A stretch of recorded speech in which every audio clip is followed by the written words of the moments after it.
الحمدللہ حج کے والے سے ہم گفتگو کرنے جا رہے ہیں، تو اللہ کی بارگاہ میں دعا ہے اللہ تعالیٰ اپنے نبی اور رحمت کی رحمت کا صدقہ ہم سب کو بار بار یہ سعادت نصیب فرمائے۔ آمین۔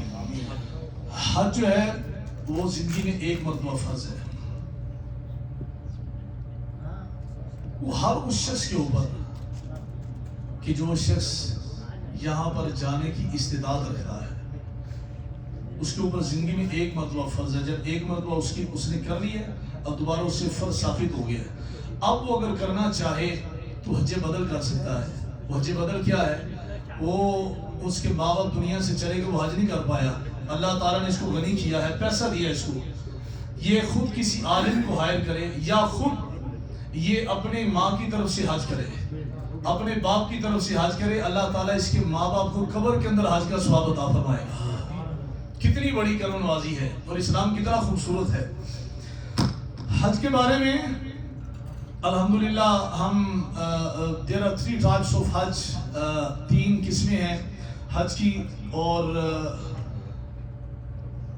سب سے خوبصورت بات یہ ہے کہ حج کی 3 قسمیں جو ہے وہ آج انشاءاللہ اس کے اوپر بڑی شورٹ ٹائم کے اندر ہم انشاءاللہ اس کو بیان کریں گے۔ سب سے پہلے جو ہے وہ افراد ہے، یہ جو وہاں کے لوکل رہنے والے ہیں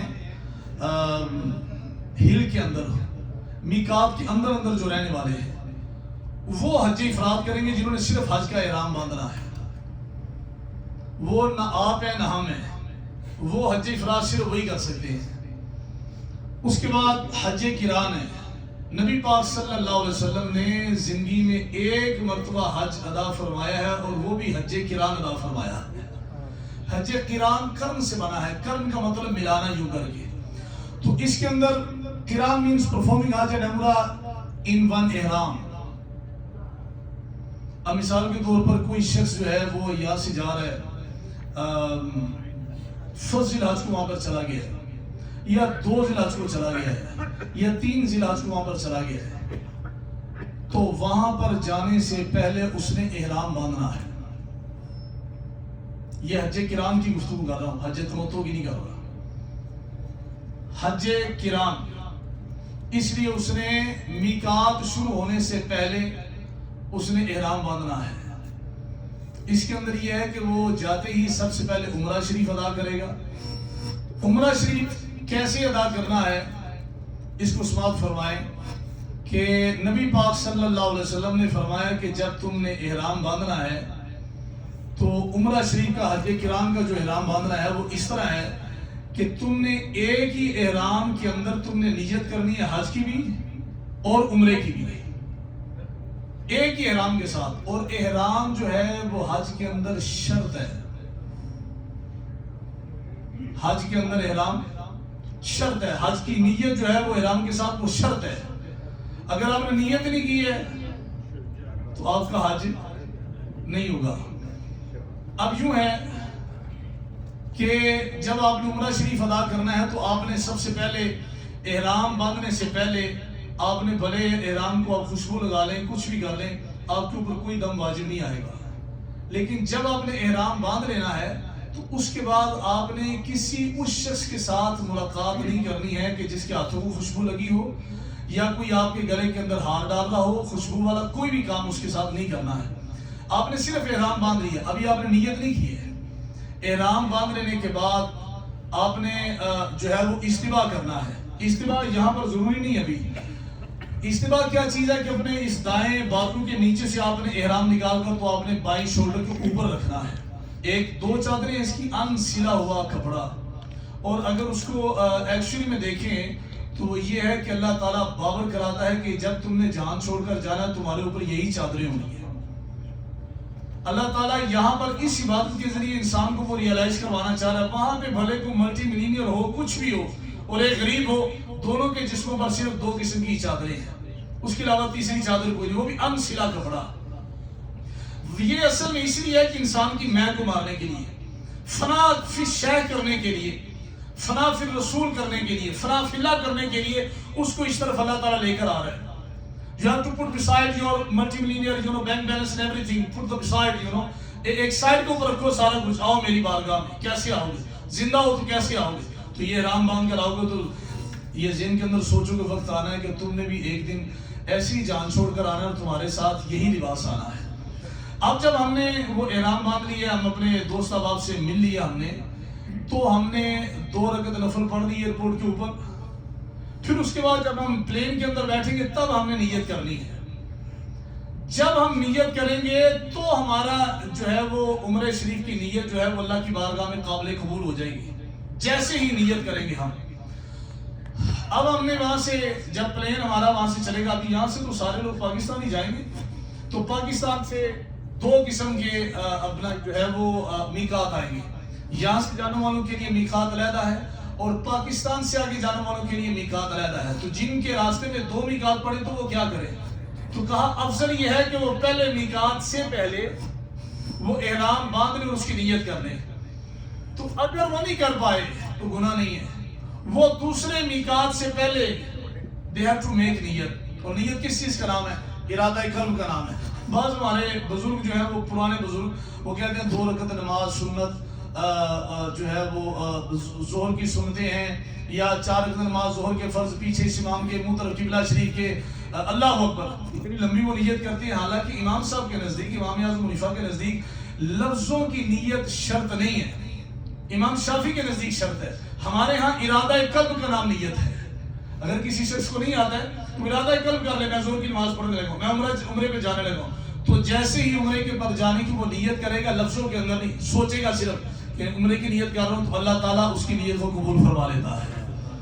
اب اس سے آگے ایک بڑی خاص بات کرنے لگا ہوں جو میں نے خود کیا اس پر، وہ یہ ہے، میں نے تو نیکی کرنی ہے، میں سے مراد ہر وہ شخص who is going to perform عمرہ، اس نے کرنا ہی کرنا ہے۔ تو کیوں نہ ایسے کیا جائے کہ میں یا اللہ میں نیت کرتا ہوں اپنی اور جتنے مسلمان حضرت آدم اماں حوا علیہ السلام سے لے کر اب تک فوت ہو گئے سب کے نام عمرے کی نیت کرتا ہوں۔ تو آپ اندازہ لگائیں کہ خود بھی ثواب مل جائے گا، ان کو بھی اللہ ثواب دے دے گا۔ کتنی خوبصورت بات ہے۔ عمرہ تو آپ نے کرنا ہی کرنا ہے۔ اب جب آپ نے احرام باندھ لی، آپ تیاری کر لی آپ نے، اب جب آپ جا رہے ہیں وہاں پر ندامت کے آنسو آنکھوں میں لے کر آئیے، یہ چیز ریالائز کر کے امام اعظم حنیفہ رضی اللہ تعالیٰ عنہ، ان سے کسی نے پوچھا کہ آپ نماز پڑھنے لگے ہیں تو آپ کا جسم کہاں پر، آپ کی آنکھوں میں آنسو، فرمایا سارے جہانوں کے بادشاہ کے سامنے کھڑا ہونے لگا نعمان، تو کون سا منہ لے کر جائے گا؟ تو آپ بیت اللہ شریف میں جا رہے ہیں عمرہ شریف کرنے کے لیے۔ جب آپ جائیں ایسے، آپ کی پہلی نظر بیت اللہ شریف پر جب پڑے، پہلی نظر جب پڑے تو فرمایا جو بھی نیک دلی تمنا مانگو گے اللہ اپنے نبی کا صدقہ بیت اللہ شریف پر پہلی نظر پڑنے کی وجہ سے اللہ وہ پوری فرما دیتا ہے۔ ہمارے امام اعظم حنیفہ رضی اللہ تعالیٰ سے پوچھا کہ آپ نے کیا دعا مانگی تھی؟ تو آپ نے کیا کمال کی گفتگو فرمائی؟ آپ نے فرمایا میری پہلی نظر جب بیت اللہ شریف پر پڑی تھی تو میں نے یہ دعا کی تھی، اللہم اجعلنی مستجاب الدعوات، یا اللہ مجھے ایسا بنا دے جو بھی دعا مانگو میری دعا پوری ہو جائے۔ کیا خوبصورت انداز ہے۔ تو وہ جو بھی آپ دعا مانگے اس کو دے کر بہتر یہی ہے کہ یہی دعا مانگے جو امام صاحب نے مانگی تھی، اس میں ساری آپ کی دعائیں آ جائیں گی، مسلمانوں کی بخشش کی بھی آ جائیں گی، آپ کی نیک دلی تمنا کی بھی آ جائیں گی، سارے معاملات آ جائیں گے۔ اس کے بعد جو مرد حضرات ہیں ان کا احرام تو 2 چادریں ہیں، اور جو عورتیں ہیں ان کے لیے لکھا ہوتا ہے دکانوں پر کہ عورتوں کے لیے بڑا اسپیشل احرام ہے، عورتوں کے لیے کوئی احرام نہیں ہے۔ عورتوں کے لیے احرام یہی ہے کہ they have to cover their full body from the top to the bottom، ٹھیک ہے۔ اس کے اندر مطلب انہوں نے اپنے سر کے بالوں سے لے کر پاؤں کے ناخن تک، ویسے بھی عورت عربی کے اندر اس کا معنی ہی پردہ ہے، تو جب اس نے احرام ہے اس کا تو وہ بھی یہی اسی چیز کا نام اس کا احرام ہے۔ اب جب مرد نے جانا ہے وہاں پہ مطلب جو ہے وہ عمرہ شریف ادا کرنے کے لیے، تو اس نے سب سے پہلے استوا کرنا ہے۔ استوا کس چیز کا نام ہے؟ جو ایک تو چادر آپ نے نیچے باندھنی ہے، دوسری جو چادر ہے وہ اپنے اوپر لے کر تو جو دایاں بازو ہے وہ آپ نے ننگا رکھنا ہے، اس بازو کے نیچے سے آپ نے چادر نکال کر بائیں کے اوپر آپ نے رکھنی ہے۔ تو جیسے ہی آپ نے انٹر ہونا ہے، آپ کے لیفٹ سائڈ کے اوپر بیت اللہ شریف کا جو ساتھ نصب کیا ہوا حجر اسود ہے وہ ہوگا، وہاں سے آپ نے اپنا پہلا طواف شروع کرنا ہے۔ وہاں پر اس کی نشانی ہے، وہاں پہ گرین لائٹ لگی ہوگی، آپ کے رائٹ سائڈ پر گرین لائٹ لگی ہوگی، اس کو آپ نے دیکھنا ہے۔ اس طرف آپ کے بیت اللہ شریف کے ساتھ لگا ہوا وہ حجر اسود ہوگا، تو آپ نے جاتے ہی سب سے پہلے اس کا استلام کرنا ہے۔ اسلام کسے کہتے ہیں؟ یوں اشارہ کر کے اپنے ہی ہاتھ کو چوم لینا،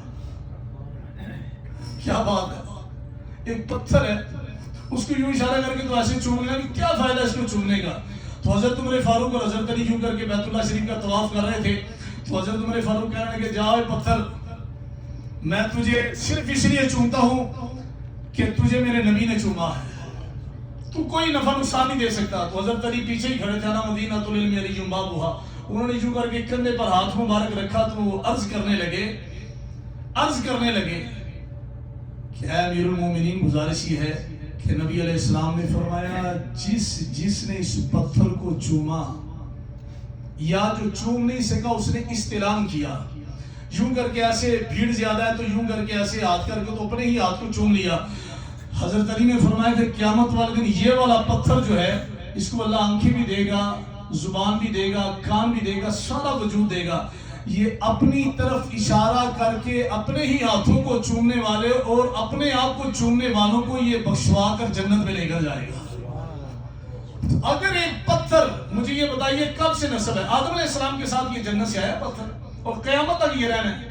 تو مجھے یہ بتائیں اگر ایک پتھر every year multimillionaire people نے go for the pilgrimage every year, اور پھر جو عمرہ کرنے والے ہیں وہ تو ان کو شمار نہیں کیا جا سکتا. میں اس بات پر حیران ہوں کہ دنیا کا کمپیوٹر جو ہے وہ فیل ہو جائے گا لیکن میرے رب کی جو سائنس ہے وہ ہمیشہ کامیاب اور ہمیشہ کامیاب رہے گی. ایک پتھر اربوں خربوں لوگوں کو قیامت والے دن پہچان کر جنت میں لے جائے گا. اگر پتھر کا اتنا مقام ہے تو جو محمد رسول اللہ ہے وہ نہیں پہچانیں گے؟ بتائیے آپ. تو نبی پاک صلی اللہ علیہ وسلم آپ نے فرمایا جب تم نے یہاں سے عمرہ شریف شروع کرنا ہے تو آپ کے حجر اسود اس طرف ہوگا. سب سے پہلے آپ نے استلام کرنا ہے، پھر آپ نے اینٹی کلوک وائز وہاں سے آپ نے وہ سٹارٹ کرنا ہے عمرہ شریف. تو آپ نے ایک چکر لگایا، اس پہ کوشش کیجئے کہ تلبیہ پڑھیے لازمی، لبیک اللہم لبیک لبیک لا شریک لک لبیک ان الحمد والنعمت لک والملک لا شریک لک. یہ ایک مرتبہ پڑھیں آپ. اس کے بعد اگر کوئی بھی ہر چکر کی دعا رہتا ہے وہ آپ کو وہاں پر بک مل جائے گی، اس کو پڑھیے. آپ نہیں بھی پڑھ سکتے تو استغفار پڑھیے، کوئی بھی دعا پڑھ لیجیے آپ. اس کے بعد یہ کہ آپ نے یوں ہی ہر چکر پر جب جیسے آپ نے حجر اسود پر آنا ہے پھر وہاں پہ رکے، پھر آپ نے بسم اللہ اللہ اکبر والصلاۃ والسلام علی رسول اللہ ایسے کر کے ہاتھ اوپر کر کے آپ نے استلام کرنا ہے. یہ مت سوچنا کہ آیا گوڈا بڑی میری مطلب جو ہے وہ مسکولر باڈی ہے تو میں ذرا ایسے آگے کود کر تو اس کو حجر اسود کو بوسہ دوں. نہیں، ایسا نہیں ہے. وہاں کمزور کا مقام اللہ کی بارگاہ میں زیادہ ہے. اس کو فورس کر کے پیچھے نہیں ہٹانا ہے، دور سے یوں کر کے اس کو بوسہ دے دو. تو ایسے آپ نے ہر چکر کے اوپر آپ نے وہاں حجر اسود پر آ کر رک کر یہ دعا پڑھ کے آپ نے حجر اسود کا استلام کرنا ہے. 7 چکر پورے کرنے ہیں. اور مرد جو ہیں وہ پہلے 3 چکر رمل کے ساتھ کریں گے. رمل کسے کہتے ہیں؟ ایسے کر کے چلنا، ایسے سے کر کے، ایسے سے کر کے اگر کے چلنا. اب میرے پاس وقت نہیں ہے ورنہ میں قرآن سے یا ریفرنس کوٹ کروں کہ قرآن میں تو اللہ کہتا ہے زمین پر اگر کرنا چلو، تو نبی تو بیت اللہ میں اگر کے چل رہے ہیں. اور پھر قیامت تک کے لیے فرمایا کہ تم نے بھی سب نے ہر ایک نے 7 چکروں میں 3 چکر جو ہے تم نے اکڑ کے چلنا ہے. تو کیا نبی قرآن کی مخالفت کر رہے ہیں؟ بتائیے. تو سمجھنا پڑے گا کہ قرآن اور نبی علیہ السلام کے درمیان جو کنٹراڈکشنز ہیں we have to sort out. ہمیں اس کو سولو کرنا ہے ہر صورت. کب کرنا ہے کہ جب ہم ٹائم دیں گے اسلام کو تو تب ہی. وہ 3 چکر لگانے ہیں. اگر کراؤڈ ہی ہے وہاں پہ بڑا مجمع ہے تو آپ سے وہ رمل ثابت ہو جائے گا. آپ اکڑ کے نہیں چل پائیں گے. تو اکڑ کر نہیں چلا جائے گا آپ سے. تو اسلام کہتا ہے نہیں اکڑ کے چلو کیونکہ کراؤڈ ہی ہے وہاں پر. تو آپ نے پھر یہ والا بازو ننگا کیوں رکھنا ہے؟ اس کے اوپر بڑی دلیلیں ہیں، اس کے اوپر بڑی حدیث ہے. میں بڑا مختصر کر کے آپ کو عرض کرتا ہوں. یہ بڑا شاہانہ سفر ہے، یہ بڑا خوبصورت. یہ اصل میں اگر ایک جملے میں یہ کہوں کہ حج کس چیز کا نام ہے تو میں یہ کہوں گا کہ محبوبوں کی اداؤں کا نام حج ہے. کہیے سبحان اللہ. میں ایک بات کے اوپر قرآن حدیث سے ریفرنس کوٹ کر سکتا ہوں. if I have time مجھے اگر کوئی 11 دن بھی کہے تو میں حج کے ٹاپک کے اوپر ایک بات کے اوپر قرآن حدیث سے ریفرنس پیش کر سکتا ہوں. زندگیاں ختم ہو سکتی ہیں لیکن یہ باب نہیں ختم ہو سکتا. ہر ادا کے اوپر قرآن حدیث ہے. تو محبوبوں کی اداؤں کا نام حج ہے. اب یہ یوں کر کے نبی علیہ السلام چلے، نبی علیہ السلام کے ساتھ صحابہ کرام چلے. یہ والا بازو ننگا کرنے کا مطلب کیا ہے؟ یہ والا کرنا چاہیے تھا. تو کہا اس لیے کہ یہاں پر مکے کے قریش لوگ بیٹھے تھے، سردار لوگ تانا دینے والے. وہ دیکھو نبی کا کلمہ پڑھنے والے اتنے کمزور ہو گئے. فرمایا ذرا اکڑ کر چلو، یوں کر کے اپنی مسکولر باڈیز دکھاؤ ان کو پتہ چلے کہ نبی کا غلام بھوکا نہیں ہے، نبی کے غلاموں کے سینے بھرے پڑے ہیں۔ یہ اس لیے یہ والا بازو جو ہے یہ ننگا اس لیے رکھا گیا۔ اس کے بعد جب آپ نے 7 چکر پورے کرنے اور ہر چکر پر آپ نے حجر اسود کی طرف یوں کر کے اشارہ کر کے اس کو چومنا ہے، تو طواف شروع کرنے سے پہلے آپ نے حجر اسود کی طرف استلام کیا، اور جب آپ کے 7 چکر پورے ہوئے تو پھر آپ نے استلام کیا۔ تو چکر کتنے لگے؟ 7۔ استلام کتنی مرتبہ کیا؟ 8۔ اس کے بعد آپ نے 2 رکعت نفل کے پڑھنے ہیں جو طواف کے ہیں، واجب ہیں۔ تو اب یہ تو ہے کہ آپ نے وہاں پہ مقام ابراہیم پر پڑھنے ہیں، تو کہا اتنا کراؤڈ ہے کیا کریں؟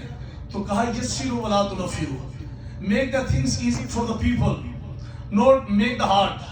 تم آسانیاں پیدا کرو، تم نے مطلب اس کو ہارڈ نہیں کرنا ہے۔ تو پھر کیا کریں؟ کہا مقام ابراہیم پر پڑھے جاتے ہیں تو ٹھیک ہے، نہیں پڑھے جاتے جہاں پڑھے جاتے ہیں وہیں پڑھ دو، اللہ قبول فرمائے گا۔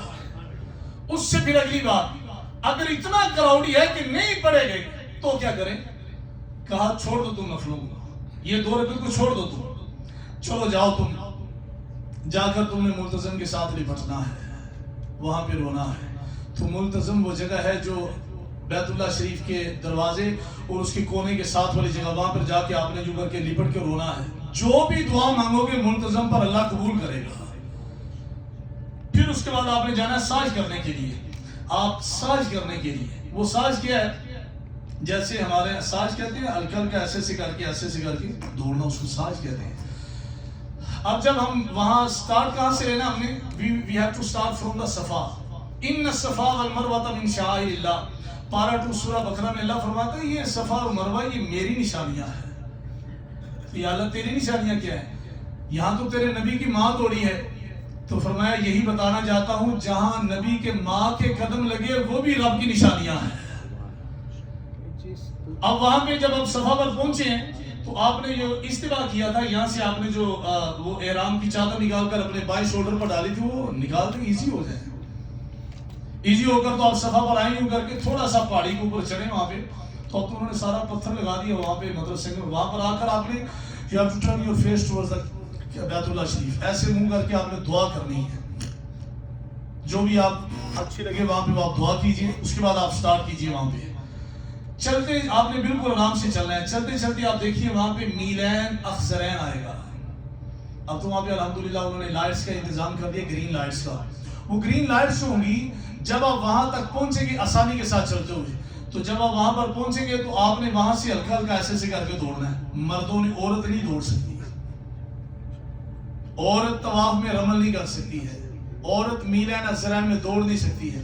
آپ نے ہلکا ہلکا ایسے سے کر کے دوڑنا، اس کے دوران جیسے وہ گرین لائٹ ختم ہوتی ہے وہاں تک دوڑنا، اس کے بعد پھر آپ نے کام ڈاؤن ہو جانا، ایزی آپ نے چلنا ہے۔ آپ نے یہاں سے صفا سے چل کے وہاں مروہ پہنچنا تو آپ کا 1 چکر پورا ہوگا۔ مروہ پر پہنچ کر تو پھر آپ نے بیت اللہ شریف کی طرف منہ کر کے تو آپ نے دعا کرنی ہے۔ وہاں سے پھر آپ نے چلتے ہوئے آپ نے اس طرف آنا ہے، جیسے یہ میلین اخضرین یہ آئیں گے، یہاں سے پھر مردوں نے ہلکا ہلکا دوڑنا ہے۔ جو اصل ساج ہے وہ اس کو کہا جاتا ہے میلین اخضرین کو، جہاں تھوڑا تھوڑا ہلکے ہلکے قدم اٹھا کے آپ نے یوں کر کے ایسے دوڑنا ہے، اس کو ساج کہا گیا ہے۔ تو ایسے آپ نے دوڑ کر پھر یہاں پر آنا ہے صفا پر، تو یہ آپ کے 2 چکر پورے ہوں گے۔ ایسے آپ نے 7 چکر پورے کرنے ہیں۔ 7 چکر پورے کرنے کے بعد یا تو حلق ہے یا قصر ہے۔ حلق کا مقام زیادہ ہے۔ حلق کسے کہتے ہیں؟ سارے سر کے بالوں کو منڈوا دینا، ٹھیک ہے، اس کو حلق کہتے ہیں۔ قصر کسے کہتے ہیں؟ پورے سر کے بالوں کو، یہ نہیں کہ جس طرح وہاں پر دیکھا جاتا ہے، آپ بھی دیکھیے گا جا کر، پورے سر کے بالوں میں سے کچھ سائڈ سے ایسے تھوڑے سے بال پکڑ کر تو اتنے سے کاٹ دیے۔ وہ کہتے ہیں عربی لوگ کھڑے ہوتے ہیں وہاں پر، ان کے پاس کہاں سے علم ہے، وہ تو جسٹ لائک مطلب وہ ایک عربی کے لوگ ہیں، وہ پکڑ کے ایسے یہاں سے تو اتنا سے وہ بال کاٹ کے کہتے ہیں جاؤ تمہاری قصر ہو گئی ہے۔ قصر نہیں ہوئی ہے۔ تو کب قصر ہوگی؟ کہ پورے سر کے بال اتنے اتنے کاٹے جائیں، ایک انگلی کے پورے سے زیادہ کاٹے نہ، پورے سر کے بال، یا سر کے چوتھے حصے کے بال ایک ایک پورے کے برابر کاٹے جائیں تو آپ کا قصر ہوگا۔ اب لیڈیز جو ہیں ہماری بہنیں جو ہیں وہ جب کریں گی عمرہ شریف تو ان کے بال کیسے کاٹے جائیں گے؟ ان کے بال سارے پیچھے سے اکٹھے کر کے پیچھے سے چٹیا پکڑ کے تو ان کے بال ایک پورے سے تھوڑا زیادہ کاٹے جائیں گے۔ تو اس طرح وہ بھی احرام کی حالت سے باہر ہو جائیں گے اور ہم بھی نکل جائیں گے، تو یہ ہمارا عمرہ شریف ادا ہو جائے گا۔ یہ عمرہ شریف۔ اب حج کرام کے اندر تو عمرہ شریف اور حج کا احرام اکٹھا ہی ہے. اب ہم حج مبارک کی طرف آئیں گے. اور تیسرا جو ہے وہ مطلب جو ہے وہ ہمارا حج تمتع ہے, جو 90+ لوگ پوری دنیا سے کرتے ہیں, وہ حج تمتع ہے. تمتع کہتے ہیں نفع اٹھانا. وہ کیسے ہے؟ اب ہم نے جو حج کرام والے لوگ ہیں, بڑے خوش نصیب لوگ ہیں ابھی جو حج کرام کرتے ہیں. اب اگر جس شخص نے یہ عمرہ شریف کر لی ہے اور حج کرام کرنا چاہتا ہے, وہ احرام سے باہر نہیں آ سکتا ہے. وہ پابندی وہی رہے گی, پابندی حضور وہی رہے گی کتنے احرام کی, وہ جب تک حج اس کا مکمل نہیں ہوتا. 4-5 دن پہلے سے. جی بالکل, اسی کو تو کرام کہتے ہیں کہ ملا کے کرنا. اب یہاں پہ بات بڑی سننے والی ہے, وہ یہ ہے کسی شخص کی چادر گندی ہو گئی, کیا کرے؟ وہ بند رکھے پھر احرام نہیں, وہ چادر اتار کے اپنا کیا اس کو کہتے ہیں احرام کی چادر اتار کر غسل بھی کر سکتا ہے. احرام کا مطلب, احرام کے اندر رہنے کا مطلب یہ نہیں کہ 24 گھنٹے آپ نے اس کو پہن کے رکھنا ہے. احرام کا مطلب ہے you have to wear the احرام آل دا ٹائم. جب تک کہ تم نے وہ کمپلیٹ نہیں کر لینا حج مبارک, تب تک تم نے احرام کے اندر رہنا ہے. تو پھر احرام کے اندر رہنے کا مطلب یہ ہے کہ اس کی نیت ساتھ رکھنی ہے. یہ اصل اس کا مقصد ہے. اگر وہاں گرمی بہت زیادہ ہے, اگر آپ شاور لینا چاہتے ہیں, آپ احرام کی چادر اتار کے وہاں شاور لے لیں. چونکہ آپ نیت کے ساتھ انٹینشنلی آپ حج کے احرام کے اندر ہیں, تو آپ کی نیت ختم نہیں ہوئی ہے, تو آپ کا احرام بھی ختم نہیں ہوا ہے. اب حج مبارک آ جاتا ہے, جسے حج تمتع بھی کہتے ہیں, یا حج کرام جب ہم نے حج شروع کرنا ہے. تو وہ کیسے ہے؟ وہ ایسے ہے کہ ہم نے 8 ذی الحج کو, اگر تو ہم ارلی مطلب عزیزیہ سے تھوڑا جلدی چلے جائیں, عزیزیہ کے اندر مطلب وہ آلموسٹ ہمارے سارے انڈین کانٹیننٹل کے لوگ وہی ہوتے ہیں, تو احرام باندھ کر طواف قدوم کر لیں. ہم طواف قدوم کہتے ہیں سنت طواف کو, کہ جو حج کا احرام باندھنے کو فوراً بعد کیا جائے, وہ طواف قدوم ہے. اس کے اندر اگر آپ اس طواف کے ساتھ اگر آپ سعی کر لیتے ہیں, سننا بات بڑے غور سے, اس کے دوران اگر آپ سعی کر لیتے ہیں, تو وہ جو لاسٹ کے اندر آپ نے طواف زیارت کرنا ہے نا, جو رکن ہے, اس سے یہ والی سعی کرنے کی وجہ سے اس کی سعی ختم ہو جائے گی, کیونکہ اس میں کراؤڈ ہی ہوتا ہے بہت زیادہ. اب 8 ذی الحجہ ہے. بعض ہمارے جو ہیں وہ کیا اس کو کہتے ہیں ایجنٹس جو ہیں, وہ بڑی جلدی لاتے ہیں, اٹھو جلدی کرو, مطلب جو ہے ہمیں جانا ہے. وہ 8 ذی الحج کو فجر کی نماز سے پہلے تیاری کروا لیتے ہیں اور لے کر چلے جاتے ہیں. ان کو فورس نہ کریں آپ, کیونکہ صبر کا نام بھی حج ہے. آپ نے صبر کرنا ہے. Don't shout on them, don't speak loudly while you performing umrah, while you performing hajj. Please keep calm down all the time. صبر کرنا ہے, دیکھنا اللہ تعالیٰ کی رحمتیں کیسے برستی ہیں. یہی اصل امتحان ہے. حج 2 چیزوں کی قربانی کا نام ہے, اپنی نفسانی خواہشات کو ختم کرنا اور اپنی دولت کو اللہ کی بارگاہ میں نچھاور کرنا. حج ان دونوں چیزوں کا نام ہے. آپ نے وہ احرام باندھ لیا ہے, اب آپ نے سنتے چلے جانا غور سے. حج مبارک میں ہماری مائیں بہنیں اور جو دوست جا رہے ہیں حج مبارک کرنے کے لیے, وہ غور سے سماعت کریں. حج کا احرام باندھتے ہوئے حج کی نیت اور احرام, یہ دونوں شرط ہے حج کے لیے. آپ نے وہ باندھ لیا احرام, آپ نہیں جا سکے طواف قدوم کرنے کے لیے, کوئی بات نہیں, چھوڑ دیجیے. آپ سیدھا چلے گئے مینا میں, ظہر سے پہلے آپ مینا چلے گئے. تو یہاں پر میں کل ساتھ کو بتا رہا تھا, ایک بات بڑی غور سے سننے والی ہے. وہ یہ ہے, ہمارے ساتھ ایسے ہی ہوا تھا 2017 میں, کہ جو ہے وہ مینا کے ساتھ ایک چھوٹی سی وادی ہے, اس کے ساتھ آگے مزدلفہ ہے. ہمیں لاگا تو انہوں نے جو ہے وہ مزدلفہ والی سائڈ کے اوپر ٹینٹ کے اندر انہوں نے ڈال دیا. تو میں اکیلا نہیں تھا, ہمارے ساتھ بہت بڑا مطلب ایک گروپ تھا حاجیوں کا, وہ سارے وہاں پر تھے. اب نماز کہاں پر پڑھنی ہے؟ ہم نے اس مینا کی باؤنڈری کے اندر نماز پڑھنی ہے. ظہر, عصر, مغرب اور عشاء, اور پھر جو ہے وہ 9 ذی الحج کی فجر کی نماز بھی ہم نے مینا کے اندر پڑھنی ہے. اب میں نے اپنے ساتھیوں سے کہا, میں نے کہا ہم تو مینا کے اندر ہے ہی نہیں, تو کیا کریں گے؟ کہتے حضرت بتائیے پھر. میں نے کہا اس کا حل یہ ہے کہ واکنگ ڈسٹنس پر ہم لوگ, ہم جا کر اپنی ظہر بھی مینا کے اندر پڑھیں گے, عصر بھی مینا کے اندر پڑھیں گے, مغرب بھی مینا کے اندر پڑھیں گے, عشاء بھی مینا کے اندر پڑھیں گے, وہاں جا کر عبادت کریں گے, پھر فجر وہاں پر پڑھیں گے ہم مینا کے اندر. 5 نمازیں آپ نے پڑھنی ہیں, 8 ذی الحج کی 4 نمازیں, ظہر, عصر, مغرب, عشاء مینا کے اندر. پھر اس کے بعد 9 ذی الحج کی جو اصل حج مبارک کا دن ہے, وہ 9 ذی الحج ہے. وہ فجر جو ہے وہ آپ نے وہاں پر ادا کرنی ہے مینا کے اندر. پھر وہاں سے آپ کو وہ لے کر چلیں گے وقوف عرفات کے لیے. بہتر تو یہ ہے کہ آپ لوگ بسز کی بجائے پیدل چلیں. آپ افضل یہی ہے کہ پیدل چلا جائے, لیکن اگر کوئی مطلب کوئی سرکمسٹانسز نہیں جایا جا سکتا تو آپ بسز کے اوپر جائیے, جس طرح بھی جا سکتے ہیں. بہرحال زہر سے آپ کا جو ہے وہ ٹائم شروع ہو جائے گا وقوف عرفہ کا, اور یہ رکن اعظم ہے. شرط کیا تھی آج کی؟ نیت اور احرام. اگر نیت نہیں پائی گئی, آپ نے احرام باندھا ہے, گئے آپ کا حج ہے ہی نہیں. اگر آپ کا وہ وقوف عرفہ وہ کتنی دیر ہے؟ وہ ظہر سے لے کر سورج وہاں پر غروب ہونے تک کوئی بھی ٹائم آپ نے وہاں پر رہنا. کوشش کرنی ہے کہ سورج آپ کا جو ہے میدان عرفات کے اندر غروب ہو. اگر کوئی شخص ہوتا ہے وہاں پر, آپ جائیں گے انشاءاللہ تو آپ دیکھیں گے وہاں پر ہوتا. وہاں پر کیا ہے, کئی لوگ ایسے ہیں جو بالکل وینٹیلیٹر پر ہوتے ہیں, 1-2 پر ہوتے ہیں, تو ان کو ایئر ایمبولینس کے تھرو لا کر این سن سیٹ کے ٹائم کے اوپر ان کو لا کر عرفات کے اندر لا کر چھوڑا جاتا ہے تاکہ ان کا رکن اعظم ہو جائے اور ان کا حج قبول ہو جائے. وہاں پر آپ جب بیٹھیں گے, وہاں پر آپ نے میرے سر کے اوپر کوئی چیز نہیں دیکھنی ہے. وہاں پر ساری دنیا دھاڑے مار کر رو رہی ہوگی. عرفات, عرفات کا مطلب ہے پہچاننا. یوم عرفہ پہچاننے کا دن. میں بہت شورٹ کر رہا ہوں. وہاں پر آپ نے رونا ہے, اللہ کی بارگاہ میں اپنے گناہوں کی معافی تلافی مانگنی ہے. وہاں ساتھ میں شاور لگے ہیں, وہاں پر اگر آپ شاور لینا چاہیں وہاں پر آپ شاور لے سکتے ہیں. وہاں پر کچھ بھی آپ کھا پی سکتے ہیں, لیکن وہاں پر زیادہ سے زیادہ ٹائم اللہ کی یاد کے اندر رو کر گزاریں, اللہ کے خوف سے آپ روئیں وہاں پر. اور سورج غروب وہاں پر ہونا چاہیے آپ کا میدان عرفات میں, لیکن مغرب نہیں پڑھنی ہے وہاں پہ. اور پھر عرفات کے اندر ظہر اور عصر ملا کر نہیں پڑھنی ہے. یہ بڑی خاص بات ہے. ظہر کو اپنے وقت کے اندر پڑھنا ہے, عصر کو اپنے وقت میں پڑھنا ہے.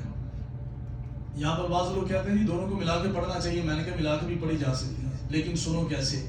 ظہر کا آخری وقت ہو اور عصر کا ابتدائی وقت ہو, اس طرح ملا کر پڑھی جا سکتی ہیں. ظہر کو ظہر کے ٹائم میں, عصر کو عصر کے ٹائم میں. ایسا نہیں ہے کہ ظہر کو عصر کے ٹائم میں جا کے آپ پڑھیں, ایسا نہیں ہے.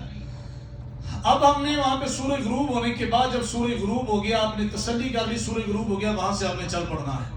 مغرب نہیں پڑھنی ہے آپ نے عرفات میں, تو وہاں سے آپ نے چل پڑنا ہے. الحمدللہ یہ باتیں تو آپ کو یاد رہیں گی, لیکن وہاں پر جو کراؤڈ ہوگا وہ آپ کا سب سے بڑا جو ہے وہ time will teach you every thing. وقت آپ کا سب سے بڑا استاد ہے. وقت جو چیزیں سکھاتا ہے وہ کوئی کتاب نہیں سکھا سکتی انسان کو. وہاں سے آپ چلیں گے بغیر مغرب پڑھے.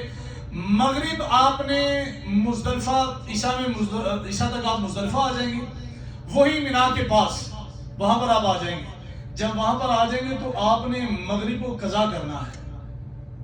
مغرب کو عشاء کے ساتھ ملا کر پڑھنا ہے اور عشاء کے بعد پڑھنا ہے. آپ سمجھے؟ آپ یہاں پر 2 نمازیں مزدلفہ میں آپ نے ملا کر پڑھنی ہے. اس کے علاوہ کہیں بھی ملا کر آپ نے نہیں پڑھنی ہے نمازیں. عرفات میں جو 2 جماعت ساتھ ہوتی ہے جی, ظہر اور عصر کی جماعت ساتھ ہوتی ہے وہاں پر مسجد نمرہ میں نے ورز کر دیا ہے کہ وہ ہمارا احناف کا جو مسئلہ ہے وہ میں نے عرض کر دیا آپ کو. تو وہ شوافی ہیں یا حنبلی ہیں, تو ہم مطلب چونکہ ان کے مقلد نہیں ہیں, لہٰذا اگر کوئی شخص پڑھتا ہے تو وہ مطلب جو ہے وہ احناف کی مطلب جو ہے وہ شوافی کو فالو کرے گا یا حنبلیوں کو فالو کرے گا. ہمارے امام اعظم حنیفہ رضی اللہ تعالیٰ کے نزدیک یہ ہے کہ 2 نمازوں کو اس حالت میں آپ نے اکٹھا کرنا ہے. اس کو کہتے ہیں جمع حقیقی, یعنی کہ جمع کرنا ہے لیکن دونوں کو حقیقت میں کرنا ہے. کس طریقے سے کہ ظہر کو اس کے لاسٹ ٹائم کے اندر پڑھنا اور عصر کو اس کی ابتدائی ٹائم کے اندر پڑھنا. اب ہم نے جب وہاں مزدلفہ پہنچے ہیں تو ہم نے وہاں پر عشاء اور مغرب جو ہے وہ عشاء کے ٹائم میں پڑھنی ہے, اور مغرب کی جو سنتیں ہیں وہ عشاء کے بعد پڑھنی ہے.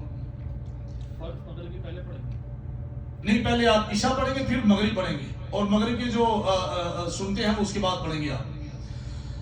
اب اس کا یہ ہے کہ آپ نے وہاں سے کنگری اکٹھی کرنی ہے. بعض لوگ تو بلکہ اکثر یہ کرتے ہیں وہاں جا کر وہ سو جاتے ہیں, لیکن کوشش کریں سوئے نہیں. وہ مزدلفہ کی رات ہے, بڑی انتہائی برکت والی رات ہے.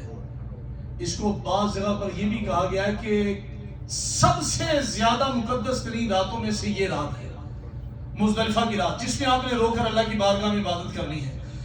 یہاں پر آپ نے فجر پڑھنی ہے, اور اصل جو واجب ہے اس کا وہ یہ ہے کہ فجر کے وقت, طلوع فجر سے لے کر سورج کے نکلنے تک وہاں پر آپ نے لازمی ٹھہرنا ہے، یہ واجب ہے. اور جو جو واجب چھوٹے گا اس کا دم آئے گا، قربانی آئے گی وہاں پہ، اور وہی لے کر آپ کو دینی پڑے گی. اور جو رکن ہے وہ اگر آپ کا چھوٹ جاتا ہے آپ کا حج نہیں ہوگا. شرط آپ کی چھوٹ جائے گی آپ کا حج نہیں ہوگا. تو وہ آپ نے ذہن کے اندر رکھنا ہے. اب یہاں پر آپ نے سورج نکل آیا، آپ نے دعا کر لی، فجر سے لے کر سورج نکلنے تک وہاں پہ وقف کرنا جو ہے، وہ وقوف کرنا جو ہے وہ لازم ہے. وہاں سے اب آپ نکلیں گے تو یہ 10 ذی الحج ہوگا. کون سا ہوگا؟ 10 ذی الحج ہوگا. وقوف عرفہ آپ نے 9 کو کر لیا، جو رکن اعظم ہے، جو اصل جس کو حاجی کہا جاتا ہے، وہ وہاں پر عرفات میں پہنچنے والے کو حاجی کہا جاتا ہے. اب 10 ذی الحج ہے، آپ نے فجر کے بعد وہ طلوع فجر ہونے سے لے کر مطلب جو ہے وہ سن رائز تک آپ وہاں پر رہے. اس کے بعد آپ وہاں سے نکل پڑے.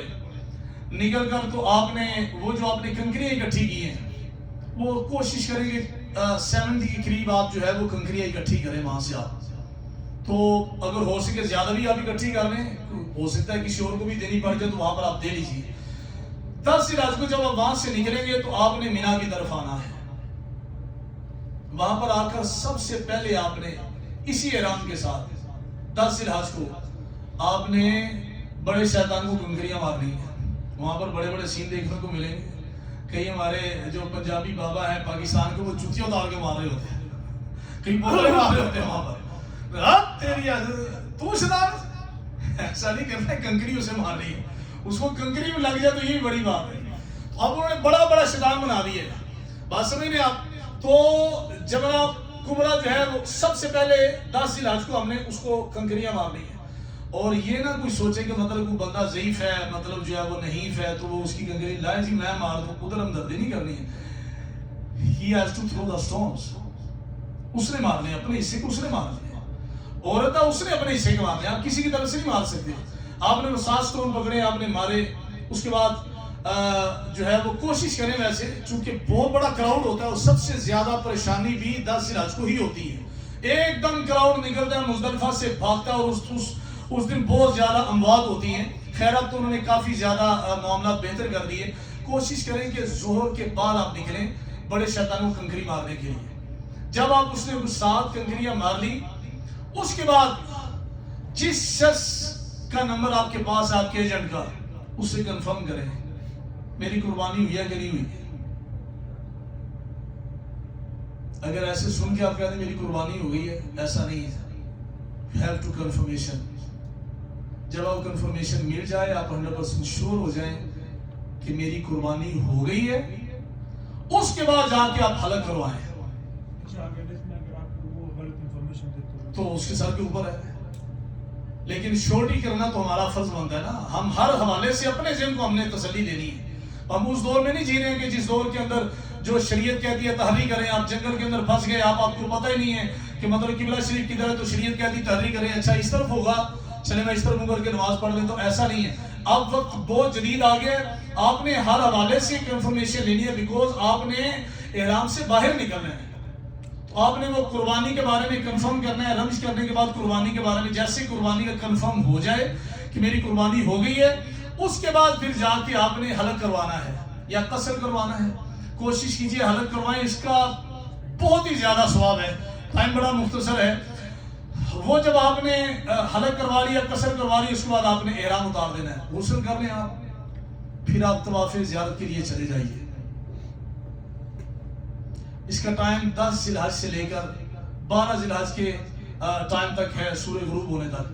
آپ جائیے وہاں پر طواف زیارت کیجیے.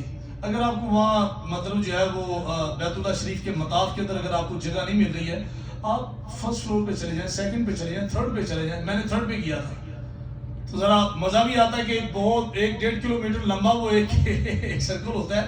تو بندہ تھوڑا مطلب کہتا ہے کہ یار واقعی ہم تو پتھر کے اوپر چل رہے ہیں، تو جو کنکریوں کے اوپر چلتے تھے ان کا کتنا مقام ہوگا. تو وہ آپ نے وہ طواف زیارت کرنا ہے. وہ طواف زیارت آپ انہی کپڑوں میں بھی کر سکتے ہیں. تو وہ اگر آپ نے طواف قدوم میں ساج نہیں کی ہوگی تو اب آپ کو ساج کرنی پڑے گی. اب آپ کو ساج کرنی پڑے گی. اسی طریقے سے آپ کو استلام کرنا پڑے گا، اسی طریقے سے طواف کرنا پڑے گا۔ اب یہ ہے کہ اب آپ نے جو ہے وہ 10 ذی الحجہ والے آپ کے اعمال ختم ہو گئے، آپ نے طواف زیارت کرنے کے فوراً بعد آپ نے مینا میں آ جانا ہے، ہوٹل میں جا کے سونا نہیں ہے، وہاں واپس آپ نے مینا میں آ جانا ہے۔ جی بالکل، آپ نے مینا میں آنا ہے۔ مینا میں آ کے جب آپ نے صبح اٹھنا ہے، مطلب آپ نے ساری رات کوشش کرنا ہے کہ اللہ کی بار، یہ 5 دن ہی ہوتے ہیں اصل حج کی، تو 5 دن کوشش کیجئے، تھکا ہارا ٹوٹا بندہ ہوتا ہے، لیکن جتنا تھکتا ٹوٹتا زیادہ ہے نا، اتنا اللہ کا قرب زیادہ نصیب ہوتا ہے۔ یہ بڑے خاص ایام ہوتے ہیں زندگی کے۔ پھر آپ نے 11 ذی الحجہ کو صبح اٹھنا ہے، بڑا ایزی ہو کے آپ نے فجر وغیرہ پڑھ کے آپ نے تینوں شیطانوں کو باری باری کنکریاں مارنی ہیں۔ سب سے پہلے چھوٹے شیطان کو مارنی ہے، پھر بڑے کو مارنی ہے، درمیانے والے کو، جمرہ وسطیٰ کو، پھر جمرہ قبلہ کو مارنی، ان تینوں کو آپ نے 7 کنکریاں مارنی ہیں۔ پھر اس کے بعد آپ نے 12 ذی الحجہ کو بھی ایسے ہی کرنا ہے، پھر 13 ذی الحجہ کو آپ نے ایسے ہی کرنا ہے۔ اس کے بعد الحمدللہ آپ نے جب تک وہاں پر رہنا ہے مکہ شریف کے اندر، تو آپ کا جو لاسٹ ہوگا اس کو طواف وداع کہا جاتا ہے، وہ بھی واجب ہے۔ وہ طواف وداع جو ہے وہ آپ مکہ شریف کو چھوڑتے ہوئے بیت اللہ شریف کا طواف کریں گے۔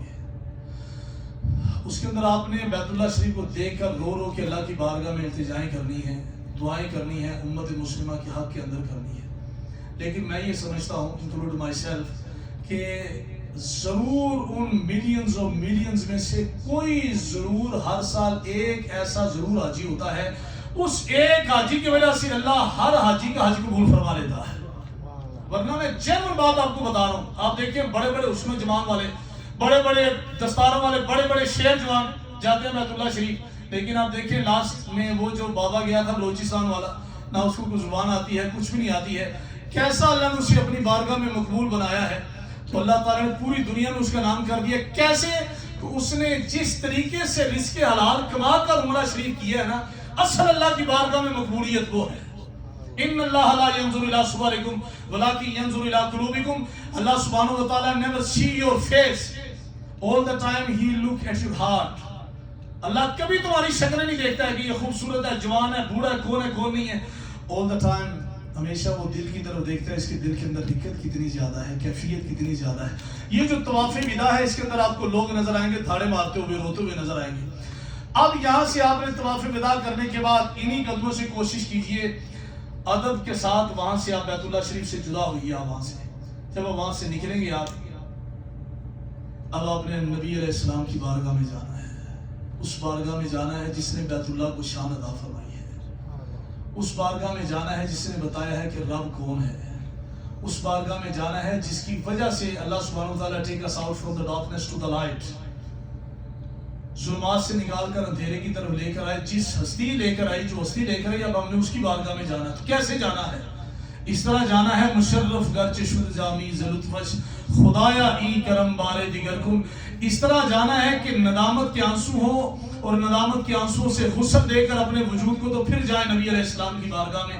سارے جانوں کے بادشاہ کی بارگاہ میں جا رہا ہوں، اس بارگاہ میں جا رہا ہوں جس بارگاہ میں 70,000 فرشتے صبح 70,000 شام کو آتے ہیں، صبح بھی آتے ہیں، شام کو بھی آتے ہیں۔ جو ایک فرشتہ آ گیا ان 70,000 میں سے، قیامت تک اس کی باری دوبارہ نہیں آنی ہے۔ کتنے خوش نصیب ہم نبی کی بارگاہ میں بار بار جا رہے ہیں۔ کبھی ریئلائز کرو تنہائی میں بیٹھ کے، اب آپ وہاں پر گئے ہیں، وہاں پر آپ نے حاضری دینی ہے، ادب کے ساتھ، ندامت کے آنسو کے ساتھ باب السلام کی طرف سے آپ نے حاضر ہونا ہے۔ وہاں پہ وضو کر کے کوشش کیجئے کہ تہجد کے ٹائم وہاں پر حاضری دی جائے، چونکہ بڑا یہ پیک ٹائم ہوتا ہے تہجد کا۔ سورۃ مزمل میں اللہ فرماتا ہے ان ناشئۃ اللیل ہی اشد وطئا واقوم قیلا، کہ تہجد کے ٹائم اٹھنا بڑا مشکل ہے، لیکن اللہ سے باتیں بڑی پیار سے ہو جاتی ہیں۔ رب تہجد میں باتیں بڑی سنتا ہے۔ تو تہجد کے ٹائم جب اب رسول اللہ کی بارگاہ میں کھڑے ہو کر رب سے کہیں گے کہ یا اللہ معاف کر دے، تو یقین کرو رب ہمیں نہیں دیکھے گا، یار کو دیکھ کے معاف فرما دے گا۔ اب آپ کے ذہن کے اندر یہ حدیث آئے گی کہ من حجہ ولم یزرنی فقط جفانی، جس نے حج بیت اللہ کی اور میری زیارت نہ کی اس نے میرے اوپر ظلم کیا۔ تو یا رسول اللہ ہم تو آ گئے، تو فرمایا تم آئے ہو تو اب ذرا قرآن سنو۔ وَإِذَا جَاءَتْ 7واں پارہ ہے سورۃ انعام ہے، بس ایک آیت اور ایک حدیث پر بیان کر کے میں کوشش کرتا ہوں وائنڈ اپ کرنے کی۔ وَإِذَا جَاءَكَ الَّذِينَ يُؤْمِنُونَ بِآيَاتِنَا، یہاں سے بیٹھ کر مشرق مغرب سے بیٹھ کر ہم لوگ نبی علیہ السلام پر درود و سلام پڑھتے ہیں۔ لیکن ایک وقت ایمان والوں وہ بھی آتا ہے تمہارے اوپر، ہمارے اوپر، جب ہم نبی کی بارگاہ میں جاتے ہیں نبی ہمارے اوپر سلام پڑھتے ہیں۔ بلند آواز سے کہیے سبحان اللہ۔ اب یہ آیت کہاں پر ہے؟ میں آیت بتا رہا ہوں، حدیث نہیں بتا رہا۔ کوئی کہے جی unauthenticated ہے، we not going to accept this unauthenticated۔ No no no, this is the holy verse of the holy Quran۔ میں اس کا ریفرنس کوٹ کر رہا ہوں، 7واں پارہ ہے، سورۃ انعام ہے، نصف سے اگلا رکوع ہے۔ وَإِذَا جَاءَكَ الَّذِينَ يُؤْمِنُونَ بِآيَاتِنَا فَقُلْ سَلَامٌ عَلَيْكُمْ كَتَبَ رَبُّكُمْ عَلَىٰ نَفْسِهِ الرَّحْمَةَ۔ Oh my beloved holy prophet sallallahu alaihi wasallam, when my believers will come and visit your beautiful place, visit the shrine of Allah Almighty، جب بھی میرے ایمان والے تیری بارگاہ میں آئیں، میرے ایمان والے تیری بارگاہ میں آئیں تو فقل سلام علیکم، تو نے ان کو سلام کہنا ہے۔ اب ہمارے تو کان اس قابل نہیں ہے کہ وہ سلام سن سکے۔ پیر سید احمد کبیر رفائی خاندان آج بھی کویت کے اندر موجود ہے۔ میں اپنی بات نہیں کرتا، عشق کے انداز نرالے دیکھے، جس کو سبق یاد ہوا اسے چھٹی نہ ملی۔ ہمیں تو عشق کرنا ہی نہیں آیا، ہمیں تو اس کا پتہ ہی نہیں ہے، ہمیں تو صرف یہ پتہ ہے کہ وضو کرنا ہے، نماز پڑھنی ہے، یہ زکات دینی ہے، یہ کرنا ہے۔ عشق کے انداز ہی نرالے دیکھے، جس کو سبق یاد ہوا اسے چھٹی نہ ملی۔ یہ جو اتنی بڑی بڑی ہستیاں، پیر سید احمد کبیر رفائی رحمۃ اللہ علیہ، ان کے بارے میں علامہ اشرف علی تھانوی نے اپنی کتاب کے اندر لکھا، یہ وہ ہستی ہیں جب یہ حاضری دینے گئے نبی علیہ السلام کی بارگاہ میں تو انہوں نے سلام بھیجا، الصلاۃ والسلام علیک یا رسول اللہ۔ میرے نبی نے قبر انور سے جواب عطا فرمایا تو یہ رو کر وہاں پر تھاڑے مار کر رو کر کہنے لگے، یا رسول اللہ میں یہاں پر سلام کا جواب سننے نہیں آیا، میں تو کویت میں اپنی مسجد کے حجرے کے اندر بیٹھ کر آپ کے سلام کا جواب سنا کرتا تھا۔ تو پھر امام بخاری کو اٹھائیے، امام بخاری بھی نبی علیہ السلام کو سلام کرتے تھے تو نبی علیہ السلام سلام کا جواب دیتے، اور امام بخاری میرے نبی کے سلام کا جواب سنتے تھے۔ کتنا بڑا مقام ہے۔ تو اب یہاں پر آپ پر نبی سلام پڑھیں گے، سلام کہیں گے السلام علیکم، تو پھر آگے کیا فرمایا؟ کتب ربکم علی نفسہ الرحمہ، رب نے اپنے اوپر لازم کر لیا ہے کہ اس نے تمہیں اپنی رحمت کی چھاؤں میں آغوش میں چھپا لیا ہے، تمہارے گناہ معاف کر دیے ہیں۔ کہاں سے آئے ہو؟ حج کر کے، تو مہر پاکیزگی کہاں لگنی ہے؟ مدینہ پاک کے اندر۔ تو جب آپ نے وہاں پہ سلام پیش کرنا ہے، یوں کر کے ہاتھ باندھ کے ادب کے ساتھ نظریں جھکا کے وہاں پہ کھڑے ہو جانا ہے۔ وہاں پہ آپ کو ریاض الجنہ ملے گا۔ ریاض الجنہ کے اندر گفتگو بڑی لمبی ہے، یہ آخری حدیث بیان کر کے ختم کرتا ہوں۔ ریاض الجنہ میں ایک ستون ہے، اس کا نام ہے استن عائشہ صدیقہ۔ حضور آپ نے دیکھا ہوگا، اس کا نام کیا ہے؟ استن عائشہ صدیقہ۔ بڑے ستون ہیں لیکن ایک ستون کا نام ہے استن عائشہ صدیقہ۔ نبی علیہ السلام نے فرمایا عائشہ میرے پاس آ جی یا رسول اللہ، فرمایا ان میں سے ایک ستون ایسا ہے اگر میں اس کا مقام بیان کروں نا کہ اس کے ساتھ 2 رکعت نفل لگ کے پڑھنے کا کتنا ثواب ہے، تو لوگ وہاں نفل پڑھنے کی وجہ سے ایک دوسرے کو مارے حتیٰ کہ قتل ہو جائے۔ یا رسول اللہ پھر میں نے داس دی ہونا، یا رسول اللہ مجھے بتا دو کون سا ستون ہے؟ تو نبی علیہ السلام نے فرمایا پھر عائشہ کسی نے دسی نہ جتنی دیر میں جینا۔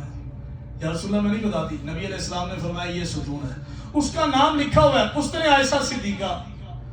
تو جب بھی کبھی جانا تو اس کے ساتھ ڈانسرا لگا کر ایسے کر کے کھڑے ہو کے نماز پڑھنا، اس کا مزہ ہی اور ہوگا، اس لیے کہ میرے نبی نے اس کی شان بیان کی ہے۔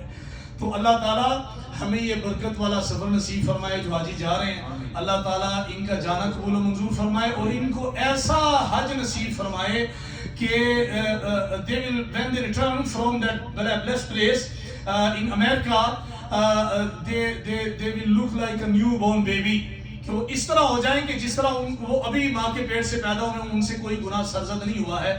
اللہ تعالیٰ اس چھوٹی سی ہماری حج کی نشست کو اپنی بارگاہ میں قبول و منظور فرمائے، اور اللہ تعالیٰ جتنے بھی حاجی جا رہے ہیں ان کا حج قبول و منظور فرمائے اور ہم سب کو حج بیت اللہ نصیب فرمائے۔ دعا کریں۔ اللهم صل على سيدنا مولانا محمد وعلى ال سيدنا وسندنا مولانا محمد مادن الجود والكرم وبارك وسلم وصلی علیہ۔ یا اللہ ہمارے اس حج کی گیدرنگ کو اپنی بارگاہ میں قبول و منظور فرما۔ جتنے مسلمان فوت ہو گئے اس پاک محفل کے صدقے حضرت آدم علیہ السلام سے لے کر اب تک، یا اللہ ہم سب مسلمانوں کی بخشش فرما، نیک لوگوں کے صدقے ہمیں مرتے ہوئے ایمان نصیب فرما۔ اخص الخاص پوری دنیا کے مسلمانوں کی اور بالخصوص پاکستان پر نظر کرم فرما، پاکستان کی نظریاتی اور جغرافی سرحدوں کی حفاظت فرما۔ جو حج بیت اللہ پر جا رہے ہیں ان کو نفس امارہ سے چھٹکارا پا کر با ہمت صحت و تندرستی کے ساتھ عافیت کے ساتھ حج بیت اللہ نصیب فرما. ہر رکن کمال محبت ادب شوق لذت تڑپ کے ساتھ ادا کرنے کی توفیق عطا فرما. یا اللہ جو نہیں جا سکے ان کو بھی بار بار حج بیت اللہ نصیب فرما. جب یہ تیرے گھر میں پہنچے یا اللہ ان کو گناہوں سے پاک فرما. جب یہ نبی علیہ السلام کی بارگاہ میں پہنچے ان کو جنت کا ٹکٹ عطا فرما. یا اللہ ان مقامات مقدسہ پر جا کر ان کو پوری امت مسلمہ کو یاد رکھ کر دعا کرنے کی توفیق عطا فرما. جن لوگوں نے بھی اس پروگرام کو سجانے کے لیے دامے درمے قدمے سکھنے تعاون کیا ہے حاضر ہوئے آ گئے ہیں تشریف لے آئے ہیں یا اللہ سب کا اپنی بارگاہ میں قبول و منظور فرما. ہماری مسجد قریش کو دن دگنی رات چگنی ترقی نصیب فرما. صلی اللہ علیہ حبیبی محمد وعلی آلہ وصحبہ اجمعین برحمتک یا ارحم الراحمین.